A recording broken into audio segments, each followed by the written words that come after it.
natin ang Panginoon Jesus. Give natin siya ng papuri at pagsamba. Amen? Usapan po natin ngayon ay evangelism. No? Parang uli consolidation tapos pa evangelism. So ngayon po evangelism na. Okay? Evangelism ay, ano po pagkakaalam natin sa evangelism? Pag-share ng gospel. Ano po ba yung natin sa evangelism? Ano po ba yun? For spiritual loss, para yung aming nakasabay papunta dito. Hindi po yung evangelism explosion, Pastora?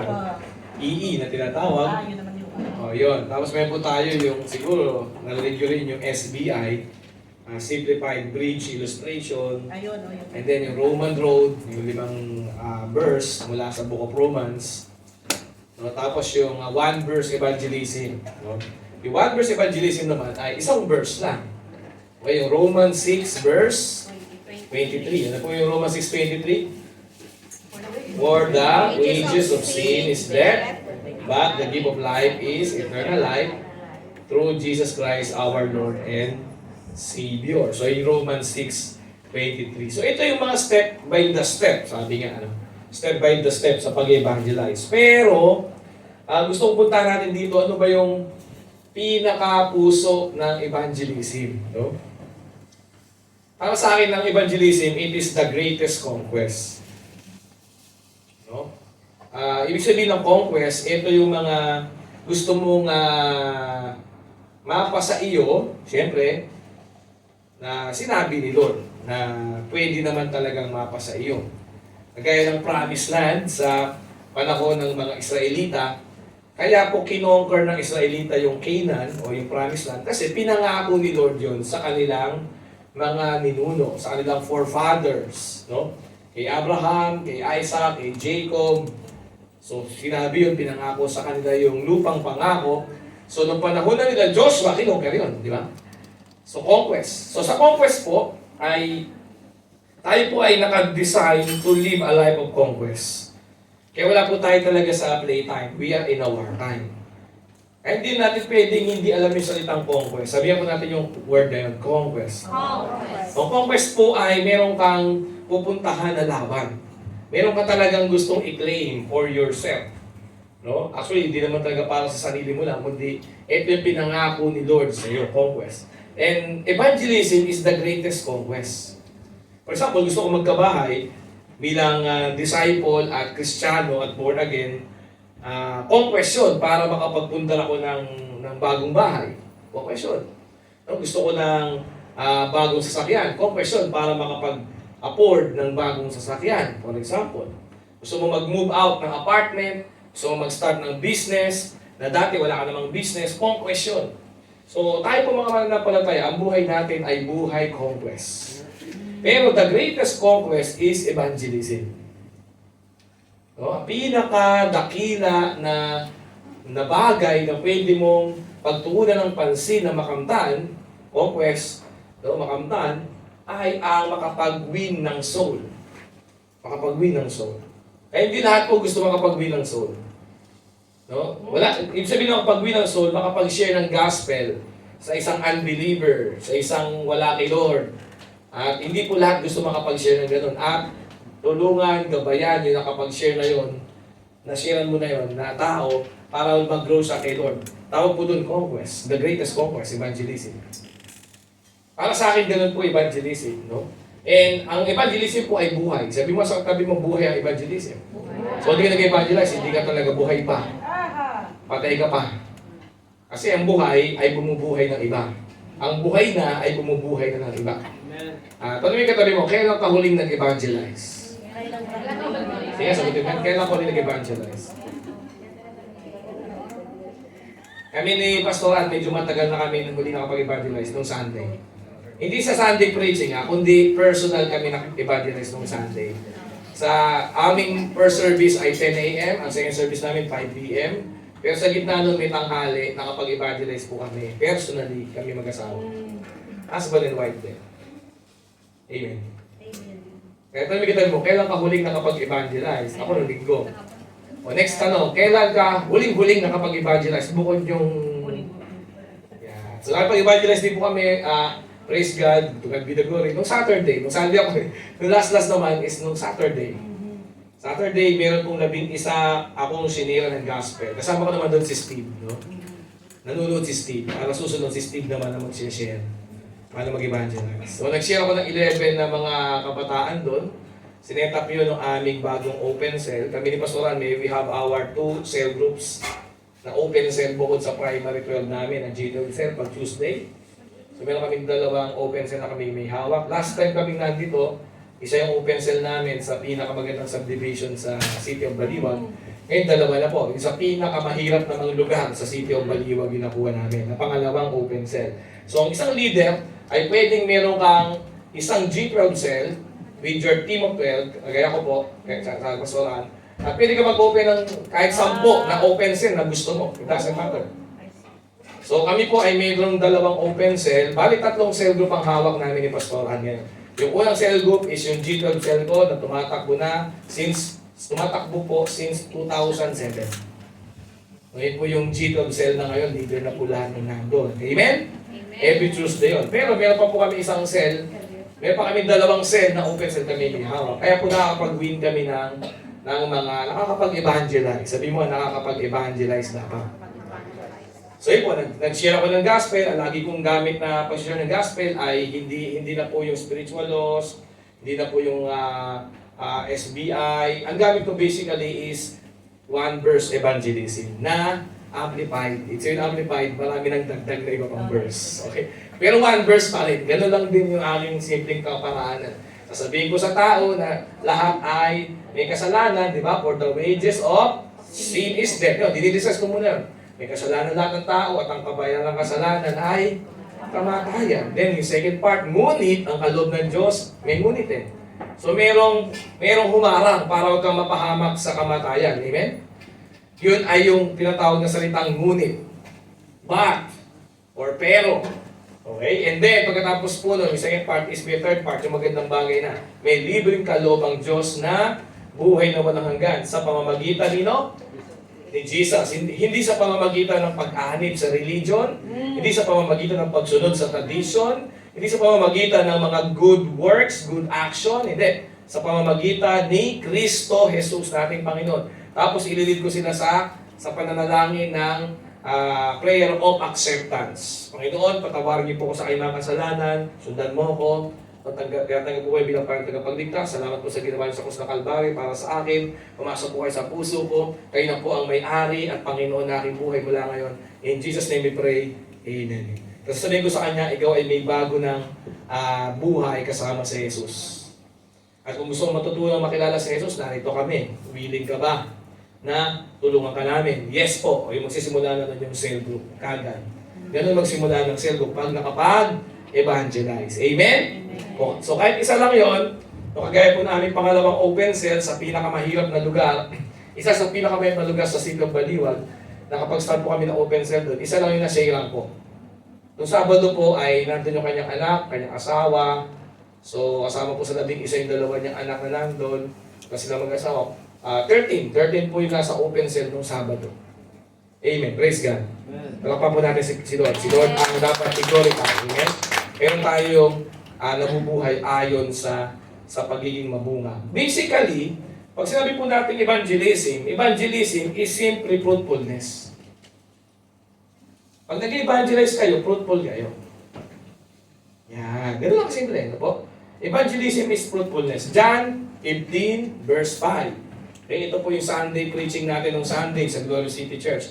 Kung kayo po ay manunood ng YouTube ng Glorious City Church, nandun po yung Sunday preaching. Tama ba, Patrick? Naka-upload. Naka-upload, ha? Naka-live pala. O yun, naka-live. So, John 15 verse 5. Basahin po natin, okay? Let's read. 1, 2, 3, begin. I am the vine. You are the branches. If you remain in me, and I in you, you will bear much fruit. Apart from me, you can do nothing.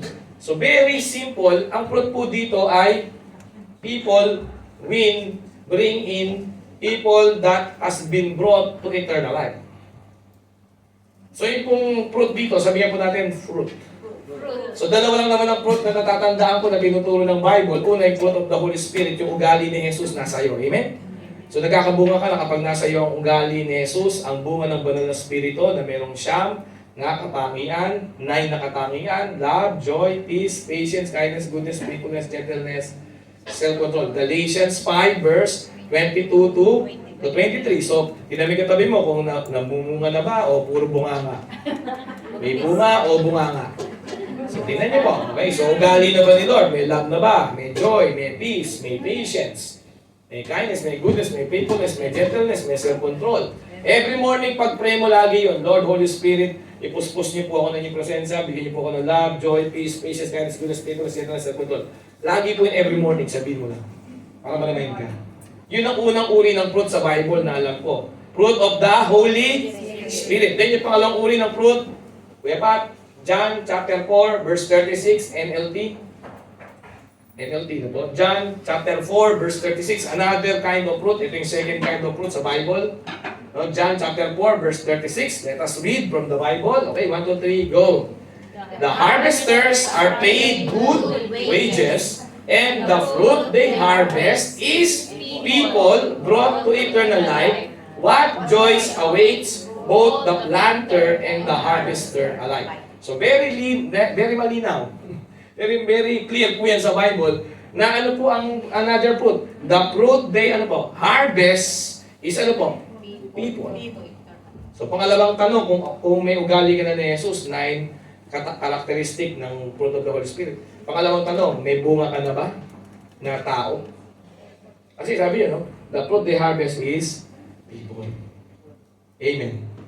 Alam katabi mo, kamusta ang iyong bunga?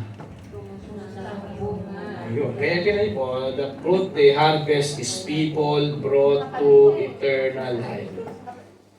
Amen. Kurutin mo yung katabi mo, sabihin mo sa katabi mo, fruitful ka.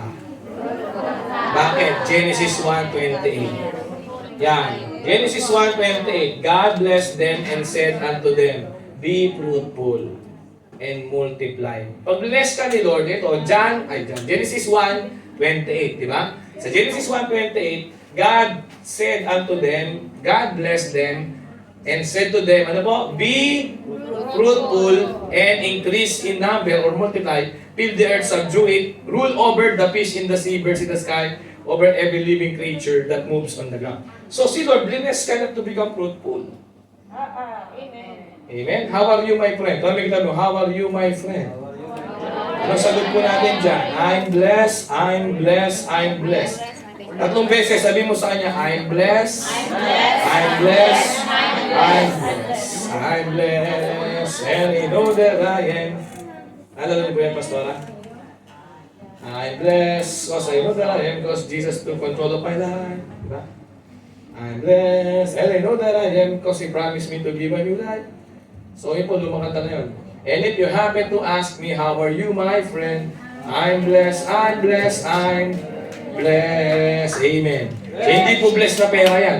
Bless them and said to them, be fruitful and increase. Sabi mo sa katabi mo, increase in number. Okay? Huwag kang pupunta sa langit pag-isa. Nagsama ka ng bunga mo. Amen. So, alam niyo po, evangelism, ang pag-evangelize po talaga is, alam mo talaga na ikaw ay para sa pamumunga. At pag wala kang bunga, ayaw mo nun. Ayaw mo nang baran ka. Amen. Amen? Amen. Say amen. Amen. Lahat ng ayaw sa barrenness, say amen. Amen. Lahat ng ayaw sa unfruitfulness, say amen. Amen. Kasi kailangan mo muna sumang-ayon sa Word of God. Pag di ka nag-agree sa Word of God, mag-i-stay the same ka lang. Mag-i-stagnate ka. Remain ka sa unfruitful life. Alam niyo po yung pagiging fruitful natin sa pera, hindi kagad pera, dapat sa spiritual. Sa spiritual muna tayo. Bago ka dumami anak mo, biological, spiritual muna. Amen? Bago ako magkaroon ng isang anak, isa lang ha, may 12 muna akong anak na spiritual. Amen? Bago ako nagkaroon ng musika, prior biological na anak, spiritual muna. Amen? Nag-iisip po ba yun? Kasi napakalaga po na alam mo kung ano ka talaga sa Word of God. Sinabi na ni Lord, ito design mo, God bless them, Adam and Eve, lalaki at babae, kaya them. And said to them, be fruitful, increase in number. And then you can fill the earth, subdue, and rule. Doon ka pala pwedeng mag-fill, mag-subdue, tsaka mag-rule. Nag-guess po ba natin yon? Kasi kailangan po natin ng fruitfulness, kailangan po natin ng result. Kailangan po natin ng bunga, kailangan po natin ng produce, kailangan po natin ng product. Amen. Ebidensya ba? Going back sa unang verse, John 15 verse 5, ang nananatili sa Panginoon at ang Panginoon nananatili sa Kanya ay namumunga ng marami. So ang patunay na nananatili ka kay Lord, hindi yung basta pakanta ka. Ang patunay na nananatili ka sa Panginoon, you are bearing much fruit. Nasa iyo ba si Lord? At ikaw ba ay na kay Lord? If you remain in me, and I in you, you will bear much fruit.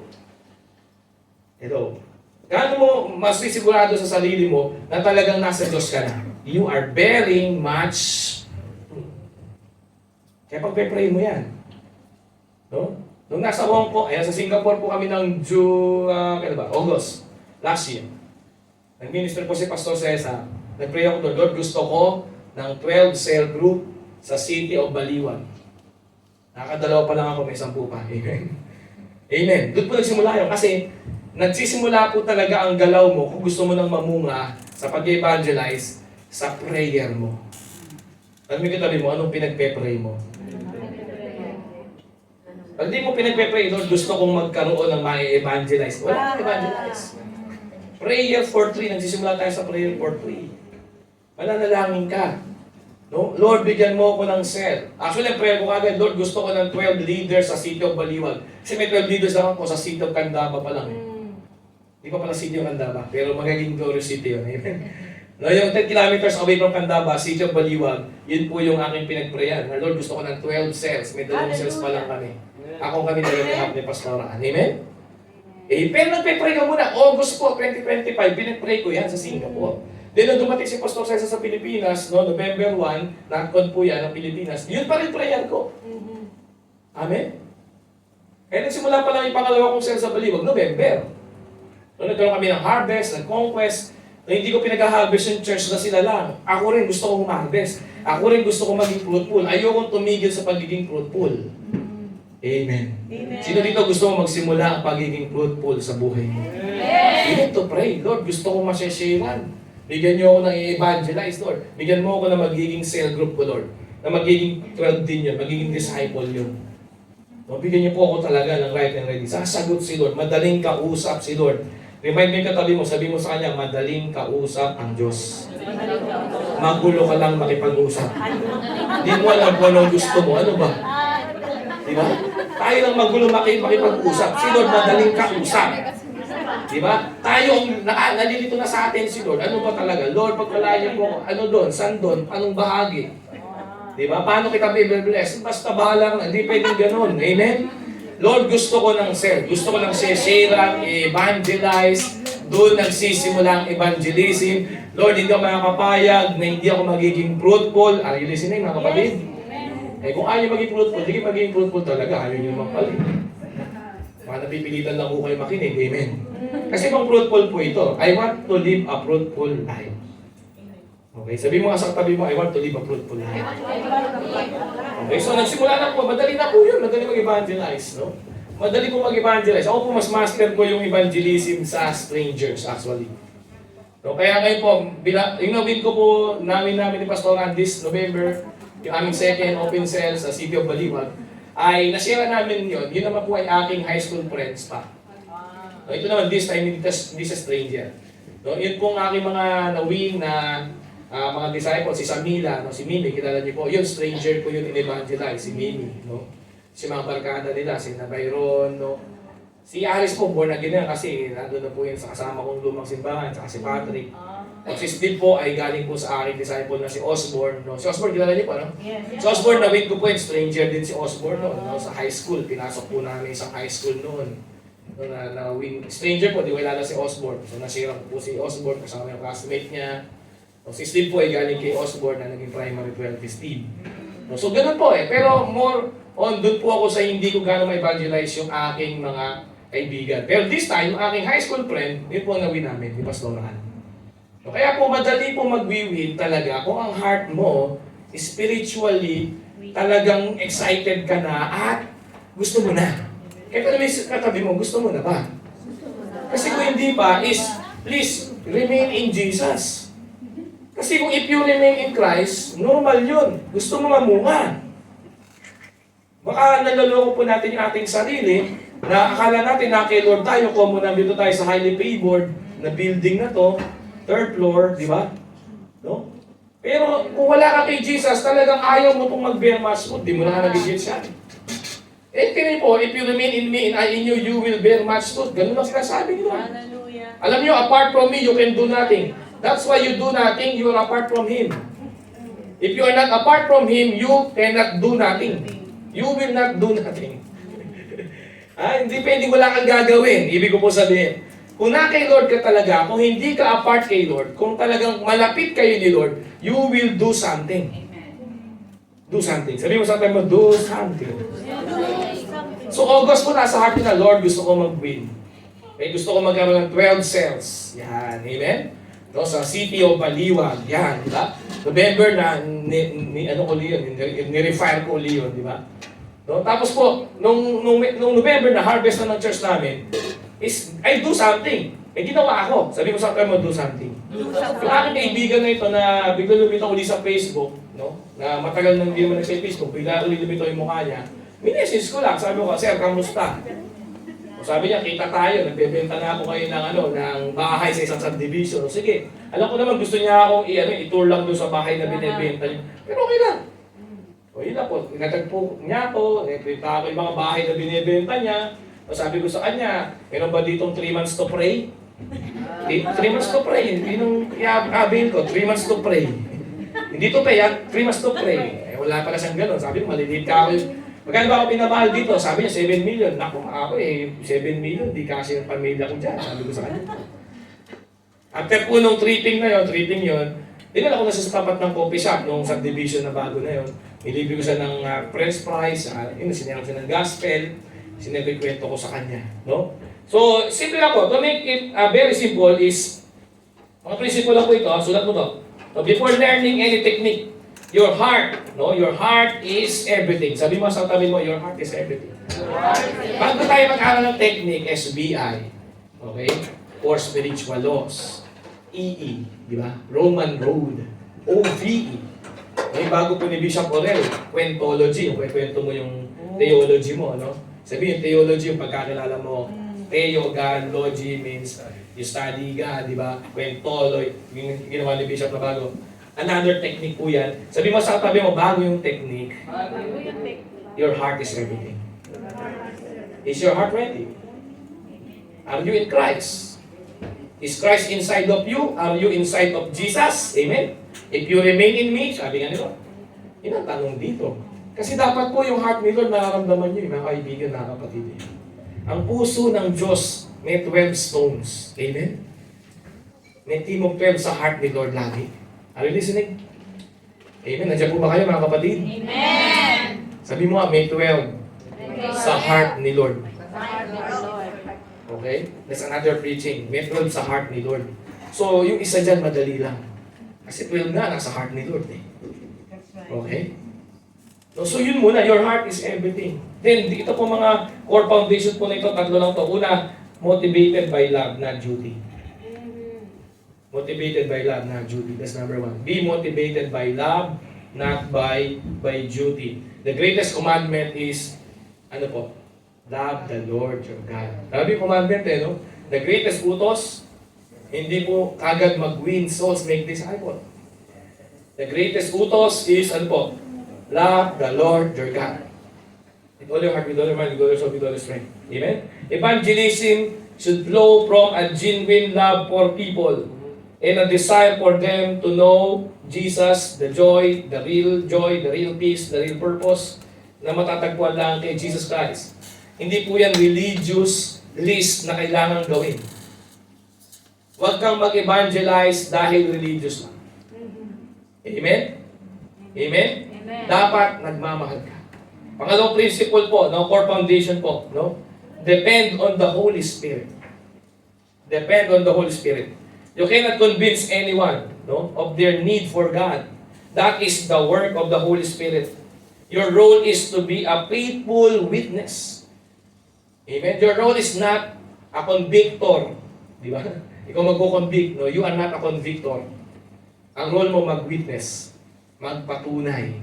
Kaya po sasabi ni Pastoran kanina, dapat totoo ka talagang nabago.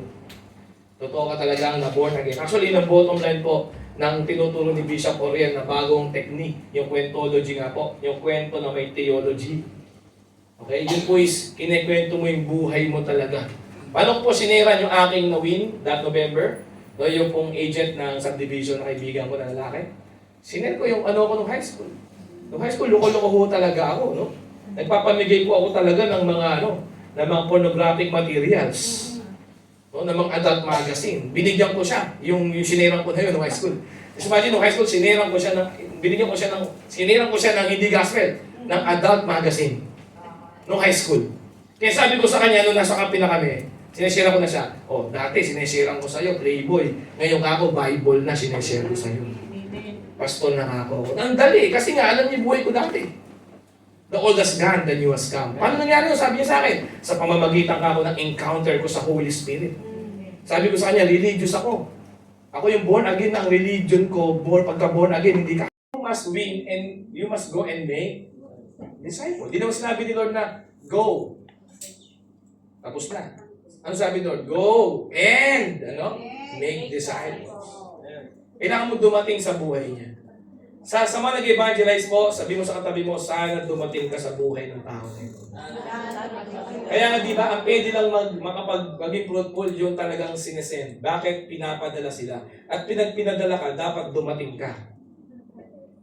Naintindihan po ba natin yun? Ako nung nag-win ako ng soul, alam ko na Lord. Nakita niyo po, saan ako nagsimula mag-pray, Lord, gusto ko ng cell. Hindi ko nag-pray na, Lord, gusto ko mag-evangelize ng kahit sino dyan, tapos after nung bahala na siya. Hindi ganun prayer ko Lord, gusto ko magkaroon ng cell. 12. Gusto ko mag-establish talaga ng team sa City of Baliwag. Gusto ko maangkin ang buong Baliwag in short. Amen. Gusto ko magkaroon ng Glorious City Church din sa Baliwag. Amen? Amen. I'm listening. Amen? Lord, gusto ko maging cell group to. Ayoko lang po mag-win tapos mayroon lang akong pampayabang nag-win ako sa lugar na yon. Ayoko lang ng ganun. Pang-flex. Di ba? Gusto ko talaga, Lord, kung pinadala mo ako, gusto ko dumating na ako sa buhay ng tao na yun.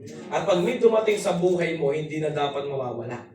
Tawag po doon, you are starting to build relationship. Ibig sabihin po dito, be present. Ito yung number 1, Be present.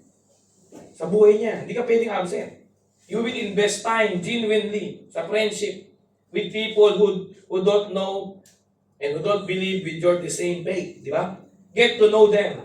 Yung kanilang problema, yung kanilang tagumpay, yung kanilang pinagdadaanan, yung kanilang mga nadaanan, yung kanilang mga nalampasan, amen? Yung kanilang gustong puntahan sa buhay. Talk to them, listen actively, ask question about their life. Kamusta ka na? Dami katabi mo, kamusta ka na? Di ba? So listen actively, makinig ka, di ba? Huwag kang ikaw magsasalita na magsasalita. Ako po, nakinig ako doon sa classmate ko na yun. Anyway, classmate ko naman, katwas ko naman ng high school. Tagal namin hindi nagkita, 25 years kami hindi nagkita. Just imagine that. High school pa si Pastor Jam, tagal na, nagkwentuhan kami. Ano nangyari sa'yo? Graduate ka ba? Kailangan graduate? Saka nag-work? Lahat po, nag-usap kami. Listen. Ito po, pinagkaiba talaga nung evangelism sa stranger na wala lang. Pag stranger, Pastor, mas mahirap? Hindi, mas madali. Kasi hindi kayo makakilala. Madami talaga kayo pag-uusapan. Nung anak ka ba ni ganito, anak ka ni Kuwan. Kasi sa baryo, ganyan Tuntunan mo sino ang anak ng anak Di ba, anak ka ba ni Kuwan? Yun yun. Ganun sa baryo, sa probinsya. So, ganun po. Listen actively. Then serve them. Practical ways. Ilibre mo sila, pakainin mo, imiyekte mo, di ba? Help them move. Bring them a meal, di ba? Pag may sakit sila, nagkasakit, be concerned, di ba? Be reliable, na kaibigan sa mga crisis na kanilang pinagdadaanan. Be there. Just be there. Pag pinadala ka, kagaya ni Lord, tinan niyo po si Lord ng pinadala. He became flesh and dwelt among us. John 1:14. Ganyan po nag-evangelize si Jesus. Pinadala siya ng kanyang ama mula sa langit, di ba? Pinanganak po dito sa samsaban, sa lupa. After 30 years po, di ba? start the ministry, and He dwelt among us. Please, pag tayo pinadala ni Lord para mag-evangelize, dapat dumating ka sa buhay niya. At pag dumating ka, dapat hindi ka na aalis. Okay po ba sa inyo? Yan yung una po, no? Yan po yung Pastor Jam's practical framework, no? Building.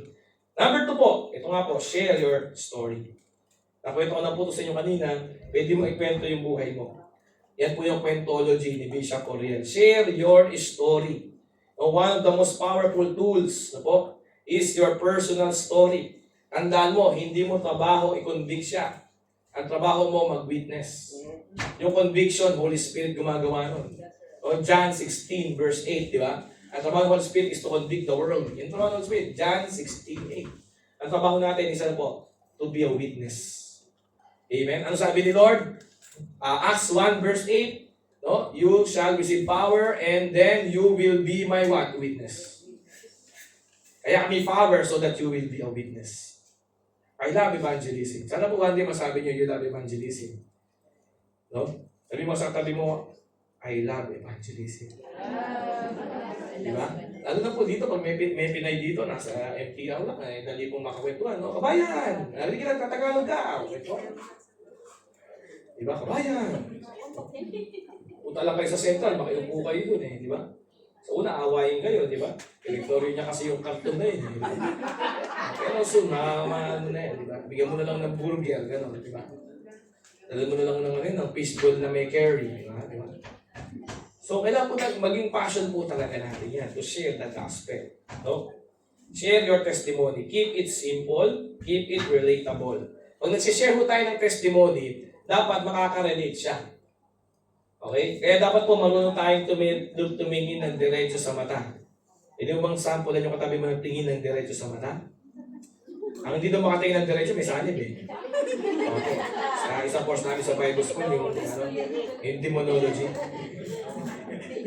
Panalaman mo daw may sanib, di ba? Sa Bible School, no? Alam mo may sanib pag hindi makatingin diretso sa mata eh. Kasi hindi niya pa masabi Jesus. Pasabi mo sa katabi mo, sabi mo Jesus. Hindi niya masabi, no?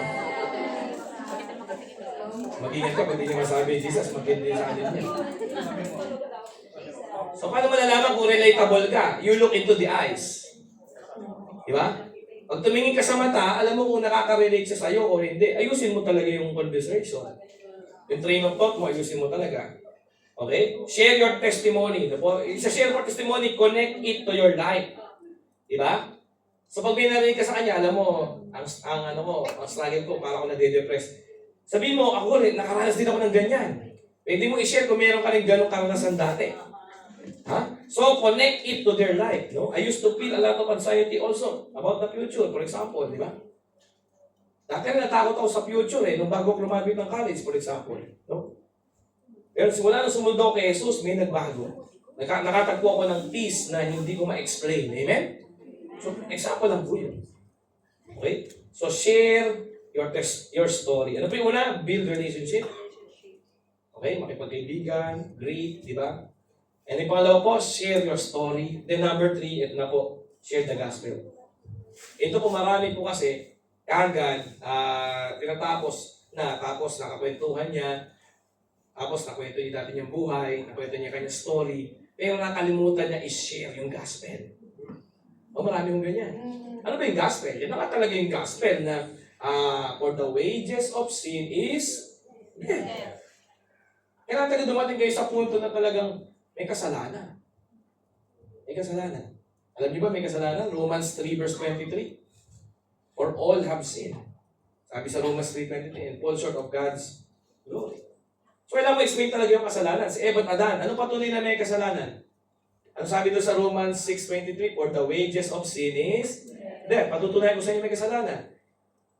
Ano may kasalanan? Simple lang, dahil mayroong kamatayan. Kung wala kang kasalanan, hindi ka dapat mamamatay. Tama? Tanungin mo siya, ikaw ba, di ka mamamatay? Walang tao di mamamatay. Pwede mo lang sabihin saan galing kasalanan. Nung nagkasala si Eva at si Eva at Adan. Amen? Alam mo na. Eva at Adan. Eva at Adan. Alam mo na yun. Amen? Si Eva at Adan, di ba? Nagkasala sila. At yung lahat ng tao kayo may kasalanan na. Alam niyo ba yun? Kahit wala kang ginagawang mali, automatic ang may kasalanan. Yung bata na kapapanganak pa lang, may kasalanan yun. Pastor, ano patuloy mo na may kasalanan yung bata na yun pwedeng mamatay. Right? Meron ba kayong kilala na bagong silang na hindi pwedeng mamatay? Wala. Lahat ng bagong silang pwedeng mamatay. Why? For the wages of sin is death. Tama? Ang kabayaran ng kasalanan ay dito po tayo nagsisimula sa pag-share ng gospel. No? Amen? Nagis po ba natin? Amen? Ang problema po, ano po? The fall or the sin. Lahat nagkasala. Amen. At ano pong solusyon? Anong solusyon? Pagliligtas ng Diyos. Ano po yung solusyon sa pagliligtas ng Diyos? Ang solusyon ay sino? Si Jesus. Ngunit ang kaloob ng Diyos, libreng kaloob ng Diyos, Romans 6:23 ay, ano po? Buhay na walang hanggan sa pamamagitan ni Kristo Jesus na ating Panginoon. So dito ko na po sinasabi na, binibiro ko sila madalas na, pag-recite ko ng verse na to, ngunit ang libreng kaloob ng Diyos ay buhay na walang hanggan sa pamamagitan ng, medyo binubutol ko lang, sa pamamagitan ba ng relihiyon? Sa pamamagitan ba ng pagbibigay ng 1,000,000 sa simbahan? Paano maliligtas daw? Sa pamamagitan ng pag-anib sa ganitong sekta? Sa pamamagitan ba ng paggawa ng mabuti kung maliligtas? No. No. Hindi sa pamamagitan ng paggawa ng mabuti. Efeso 2:8-9. We are saved by grace through faith and not by good works so that no man will boast. Amen. Ephesians 2:8 and 9. Amen. So kung naniniwala kayo na maliligtas kayo sa paggawa ng mabuti, whoops, mali yun. Kaya nga wala din isa pwede magmataas sa Diyos. Amen. O sige ba yata, ngayon pala nalalaman yun. At least alam mo na ngayon. Amen? Amen. Ephesians 2:8 and 9. We are saved by grace through faith and not by human works, good works, or human effort, so that no one can boast. So ano na nakapagligtas? Sabi doon sa Romans 6:23. Libreng kaloob na buhay na walang hanggan sa pamamagitan ni Kristo Jesus na ating Panginoon. So kailangan mong gawing Panginoon na si Jesus. Amen. At ito lagi ko po itong sineshare. Pinapaliwanag ko sa kanila, hindi ito religion. Kasi po sa Pilipinas, ito pag nagsishare kayo, dapat alam mo talaga nilalabanan mo na demonic spirit. Ang demonic spirit sa Philippines ay religiosity. Lahat automatic kilala na daw nila ang Diyos. Lahat automatic daw anak ng Diyos. Amen? Hello, nandiyan po ba kayo? Automatic ba ang pinanganak na tao anak ng Diyos? Hindi. John 1:12. O sino tumanggap at manalig kay Jesus, sila ay binibigyan ng karapatan na maging anak ng Diyos. So yun lang mayroong karapatan bilang anak ng Diyos, yung nanalig at tumanggap kay Jesus. Ito lagi ko po ina-explain. Sabi mo sa tago, hindi religion. Relasyon. At lahat ng relasyon may simula. Ito lagi ko sinishare ko tuwing nag-evangelize ako, gusto ko sinishare. Ito iniintay ko talaga na ma-share sa kanila. Na lahat ng relasyon may simula. Amen. Okay po ba? Patunayan ko sa inyo yan. Tingnan nyo ha, kailan nagsimula ang relasyon mo sa ex mo? Sige no, naging kayo ng ex mo. Sige, kailan nagsimula ang relasyon mo? Tama, ano? Tama ba? May petsa. Alam mo, kailan ang anniversary nyo? Sige, alam mo. Sige, sabihin mo. O yun, di ba? Lahat ng relasyon may simula. Ngayon, kung may relasyon kayo sa Diyos, kailan nagsimula ang relasyon mo sa Diyos? Wala kang malalang petsa, wala kayong relasyon ng Diyos. Tama o mali? Tama, di ba? Kasi kung ang tao lang, hindi naman Diyos yan, merong simula ang relasyon nyo, alam mo, tinatandaan mo, kahit sinaktan ka, tanda mo yung mansuri nyo, kahit sinaktan ka, di ba? Yung ex mo. Tanda mo yun, di ba? Doon mo siya sinagot eh. Sabi niya sa'yo, mahal kita, sagutin mo na ako. Oo, sige na nga. O, di ba? Naging kayo, verbalan lang, salitaan lang, naging kayo. Yung relasyon ko sa asawa ko may simula eh. December 19, 2010, di ako pwede magkamali, mag-aaway kami. Tama, Pastoran? Nung bago ko siya naging asawa, karelasyon ko siya bilang asawa, meron kaming petsa ng kasal. Simula ng aming buhay may asawa yun. Amen. Nung una pa lang ako nag-I love you, ako nag-I love you eh. Nang verbal sa kanya eh. May 1 yun, 2006. No, Pastoran, di ba? May 19 daw sinasabi. O, di ba? December 19, yung kasal 2010. Ang tanda mo yan, di ba? May 1, 2006, sa, ano yun, ang pangalan ng ano nila, resort na yun, sa Villa del Pozo. No? Sa San Rafael, Baliwag, Bulacan, nag-I love you ako sa kanya. Nagsimula yung aming mag-jowa life. Amen. Amen. O, kanikilig kayo, alam niyo, di ba? Ikaw, tatanungin kita, anong relasyon mo sa Diyos? Meron ka mo. Kailan nagsimula? July 1. Yan, dapat alam mo. Amen? Ano? Diyan po, bakit? Kailangan kasi nung ating ini-evangelize ng malinaw na turning point. Na alam niya sa buhay niya, this is the turning point. No? Ito yung buhay ko pala, kaya po ako nagkakasakit pala, kaya pala sa pamilya ko, kaya pala lulubo ko sa bisyo, sa addiction, no? Kaya pala nasa ABS-CBN siya, alak, babae, sugal, cabaret, bar, nightclub, ABS-CBN. Kaya pala nandun ang buhay niya. Bakit? Dahil sa kasalanan. Amen? Ito sumisira ng pamilya, ng kalusugan, ng kinabukasan. At ang sagot doon, kailangan niya ng relasyon, hindi religion. Kasi ang religion, 200 sa Pilipinas. Kung by religion ka maliligtas, ibig sabihin sa kabilang buhay, may 200 na pintuan, kanya-kanya bawat religion. Lahat ng Baptist dito sa pinto na to. Sa Pilipinas, 200 ang religion. Sa buong mundo, 4,000. So may 4,000 na pintuan sa kabilang buhay. Simple na lang, huwag ng religion, relasyon. May relasyon ka ba sa Diyos? Sasabihin niyan, opo. Anong petsa nagsimula? Dapat alam mo. Ako, May 1995. Nagsimula relasyon ko sa Diyos. Amen. Ano pa? Pinapakita ko rin po sa kanila na dapat malinaw sa'yo yung relasyon mo sa Diyos. Anong relasyon mo dapat sa Diyos? Anak ka dapat ng Diyos. Amen. At hindi lahat automatic by default anak ng Diyos. John 1 verse 12. Okay? Ibig sabihin po ng John 1 verse 12, lahat ng tumanggap at nanalig kay Jesus sa Kanya ay binibigyan niya ng karapatan na maging anak ng Diyos. To all who did receive Him, to those who believe. Dalawa receive, believe. Sabi mo nga, receive, believe. In His name. He gave the right to become children of God. Amen. Tingnan niyo po ito. Yung relasyon ko sa nanay ko, wala naman kaming religion ng nanay ko, tama? Wala naman kaming religion ng tatay ko, di ba? Di ko naman karelasyon ng tatay ko by religion. Di naman ako kaugnay ng tatay ko, si Bong Cruz, pangalan ng tatay ko. Di ko naman siya kaugnay by religion, di ba? Kaugnay ko tatay ko by relationship. At yung aking relasyon sa tatay ko, kung kailan niya ako naging anak, may date din. Yun yung aking birthday, February 24, 1984. Yun yung aking birthday sa laman o sa dugo o sa biological. Tama ba? Kaya ako naging anak, di ba? Kasi nagkaroon ako ng ama. Tama po ba? Yes. Ganon din sa Diyos. Kung ang Diyos magiging ama mo, magiging anak ka niya, dapat may magiging simula din yun. Yun din yung same date na yun. Simula ng relasyon nyo. Pag nagsimula kayo maging karelasyon ng Diyos, ano ka ng Diyos? Ano ka ng Diyos? Pag nagkaroon kayo ng relasyon ng Diyos? Anak ka ng Diyos at ama mo ang Diyos. Ano nangyari yun? You receive and believe. So tutulungan mo ngayon siya. No? Paano i-receive si Lord? Sabi mo sa kanya, Lord, i-receive. Paano mag-believe kay Lord? Kausapin mo siya kahit hindi mo siya nakikita physical, literal, sa mata. Kasi ebidensya na nagbibilib ka kay Lord, kakausapin mo si Lord ngayong oras na to. Gusto mo, tulungan kita? Ano sabihin ko kay Lord? I-receive mo siya. Simple lang. Si Lord madaling kausapin. Tatanggapin mo lang siya. Paano po yun? Sabihin mo sa kanya, Lord, pumasok ka sa buhay ko, tinatanggap kita. Pagpasok niya sa buhay mo, ano siya? Panginoon. Amen.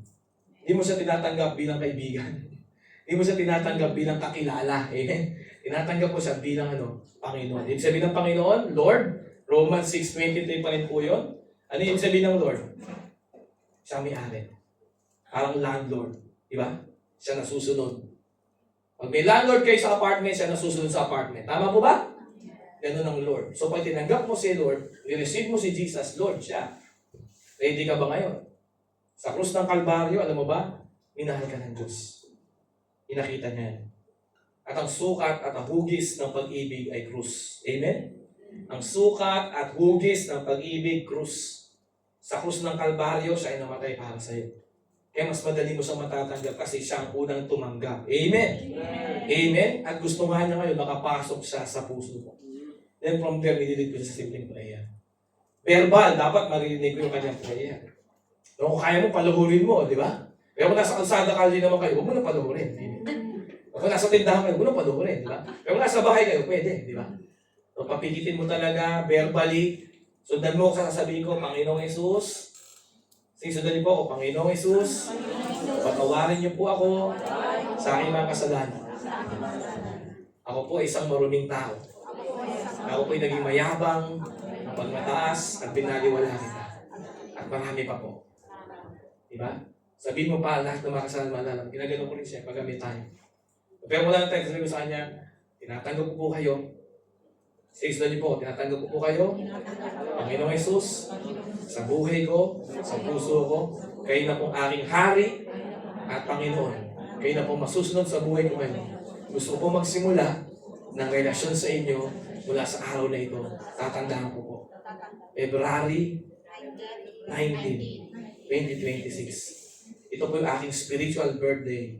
Ako'y naging anak na po ninyo. Salamat po sa ginawa ninyo sa krus ng Kalbaryo para sa akin. Sa pangalan ni Jesus. Amen. At pagkatapos po noon, kagad po sabi ko sa kanya, kung pa seryoso ka lang nakilala si Lord, opo, magkakaroon tayo ng cell group. Kagad. Kagad po sabi ko sa kanya, pinapasubo ko ni sarili ko kagad. Bakit? Para makapasok ako sa buhay niya. Kung seryoso ka talaga, download mo na rin yung tinatawag na Bible sa cellphone, YouVersion. Papabasa ko kagad sa kanila sa araw-araw. John chapter 1. John chapter 1 kagad. Tapusin mo yung 21 chapter na yan. 21 days yan. Para kumakain ka kagad na spiritual. Ang pinanganak, kailangan dumede. Amen? At ang dede natin, salita ng Diyos. Amen?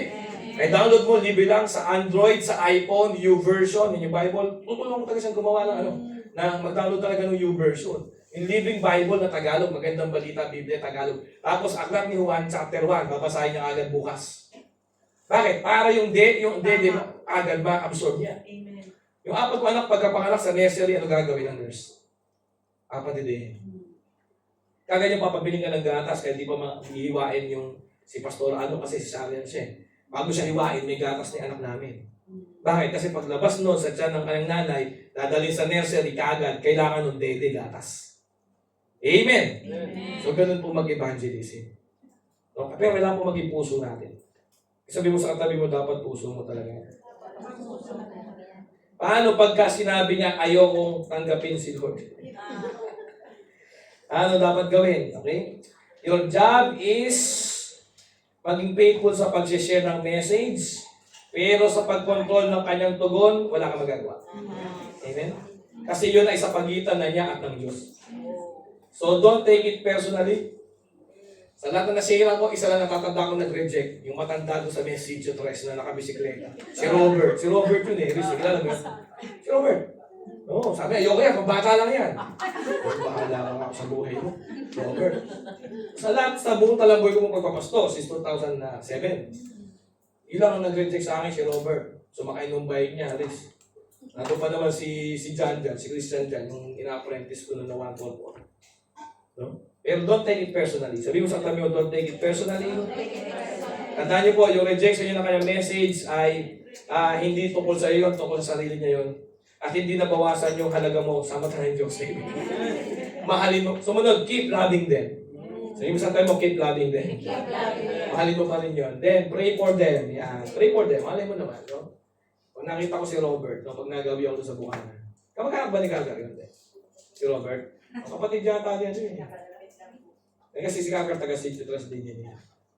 Yung unang cell group ko po. So alam niyo po, at the end of the day, dapat po maging heart natin talaga to. Okay? Sana po maging heart ninyo. Alam niyo po sa katong namumunga, no? Lalo na po nung linggo, nakapag-share kami ng linggo ni Pastoran. Siya naman yung taga-push ko, taga-pilit ko. Minsan kasi ako, yung ayoko eh. So pagka nandun na, sige na! Ganun na lang ako. Mabuti po, dalawa kami ni Pastoran. So dinala niya ako doon sa classmate ko rin naman yung high school na yun naman, it belongs doon sa mga higher end naman. Ano? So sinira namin siya kasi nga yung kanyang tiyan ay napadupot, no? Nasa hospital siya, pinunta ng hospital. Sa kandidato katoliko rin yun. Pag nagpo-post kami tungkol sa Bible, siya nagpo-post siya tungkol sa misa ng pari nila. Pero that time, tumagal na sa kay Lord. Tapos, sasama naman siya doon sa isa naming cell doon sa high-end na part ng City of Baliwag. Amen? Ang linggo lang po yun. So, kailangan taga tuloy-tuloy tayo nagsishare ng gospel. At alam niyo po, Heart talaga. So, heart talaga. So, kailangan talaga, lagi lang nagpe-pray. Kasi pag lagi nagpe-pray, sigurado, madaling mabago yung puso. Kasi ano pag-pray mo, puro trabaho, puro breakthrough, puro blessing. Dapat pag-pray mo, Lord, gusto kong maging mabunga. Kasi totoo na kay Lord, John 15 verse 5, they bear much fruit. Okay, so tumayo tayo ngayon. Hayaan natin mag-minister sa atin ng Holy Spirit. Sana po, no? My prayer is yung evangelism maging lifestyle natin. Tapos sabihin mo kay Lord, Lord, ayoko na po sa barren life. Okay? Lagyan natin sa ating kamay sa ating heart. Lord, tanggalin niyo po yung aking puso na walang desire sa pamumuha. Tanggalin niyo po yung barrenness sa buhay ko. Ito yung aking prayer sa oras po na ito. Siguro this is our prayer. Na si Lord natanggal niya yung barrenness ngayon sa heart mo. Magsisimula ko ngayon na manalangin na magkaroon ka ng cell group. Hingin mo yun sa Panginoon. Sabihin mo sa Kanya, Lord, ito gusto ko. What do you desire? What do you want? Sa oras na ito, hingin mo sa Panginoon, Lord, gusto ko ng cell. Gusto ko may ma-share ng gospel. Gusto ko pong may madala sa encounter. Mayroon akong gustong ma-consolidate. Mayroon akong gustong i-disciple. Lord, I want to have a fruit na people. Hindi lamang po galing ni Jesus, kundi gusto ko pong magkaroon ng fruit na tao na talagang nadadala ko sa eternal life. Yung John 4:36, Lord, mangyari sa akin. Sabihin mo yun sa Panginoon, Lord, yung John 4:36 mangyari sa akin. Lord, remove any barrenness in my life in the name of Jesus. At tinatanggal ni Lord ngayon by His blood, anumang barrenness sa buhay mo in the name of Jesus. Yung blood na mula sa krus ng Kalbaryo, sa kanyang magkabilang kamay, winawask nito anumang gapos mo para hindi ka maging mabunga. At mula ngayon, magiging mabunga ka, kamo receive that fruitfulness. Receive that fruitfulness. Right now, in the name of Jesus sa buhay mo. My joy, Lord, is your joy. Your joy, Lord, is my joy. What inside your heart will be what's inside my heart. Kung ano po laman ng puso mo, Panginoon, yun ang maging laman ng puso ko. My team of 12, Lord. A cell group, Lord, na ako yung po yung nagpapakain, nag-aalaga, masikaso. Lord, yun po yung gusto ko mangyari sa amin. Lord, ayoko po masayang yung mentoring namin ngayon. Gusto ko, Lord, magkaroon po ito ng result, ng produce, ng resulta sa buhay ko. I want to live a life, Lord, na fruitful. Sabihin natin sa Panginoon, Lord, I want to live a life na fruitful, increasing, Lord, na buhay. Lord, ayoko na po sa barrenness. Ayoko na po sa unfruitfulness. Ayoko na po sa unproductive na buhay. Sa oras po nito, Lord, alisin niyo na po ito. At naniniwala ako, Lord, wala na po, Panginoon, ang spirit ng barrenness. Wala na po yung cycle, Lord, ng unproductivity sa akin. In the name of Jesus, I am fruitful. I am blessed to be a blessing. I am anointed to multiply. Come on. My life is for the great harvest. Come on, declare it. My life is for the great harvest. I will bear much fruit, and my fruits will remain. And my fruits will remain. Come on, declare it. And my fruits will remain. Lord, nakikita ko na pong sarili ko ngayon. Nag-i-win ng soul, nag-i-evangelize, nag-i-witness, Lord, sa hindi ko kakilala. Right now, Lord, nakikita ko sa aking imagination. Nag-o-open ako ng cell group, nagsishare ako ng gospel, dumadating ako sa buhay ng mga tao na ito. Salamat po, Panginoon. Lord, I want this life na fruitful. Right now, I can see it. In the spiritual world, in the spiritual realm, nakikita ko po ito. Thank you, Jesus. Hindi na po ako barren. I am fruitful. For your glory, Jesus. For your glory, Lord. Thank you, Jesus. This is my prayer. In Jesus' name. Amen.